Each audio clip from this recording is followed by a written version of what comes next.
Sometimes the second best team in the college football playoffs is not the one that lost in the national title. Let's go through the entire college football playoff era and look at the team that was the second best team.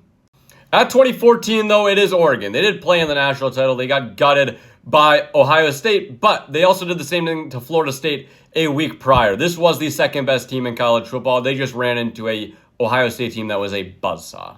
In 2015, Clemson lost the national title game to Alabama. This was the year that Clemson came out and started to become what they became. They beat Notre Dame this year. They looked incredible. And then they lost to Alabama by 5 points in a national title game where Alabama pulled out all the stops. They got a kick return touchdown. They got an onside kick. I'm not saying Clemson was a better team in this game, but what I am saying is Dabo really could have won this national title. They did come up just short. They're the second best team in 2015.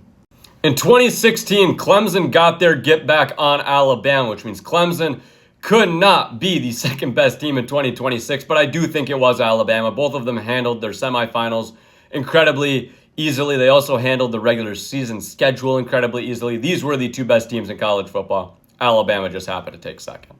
In 2017, a lot of people will disagree. A lot of people will want Georgia here. I got Oklahoma here. And the reason why I got Oklahoma here is because Oklahoma pissed away the Rose Bowl. They were up 2 scores with 5 minutes left. They should have won the game.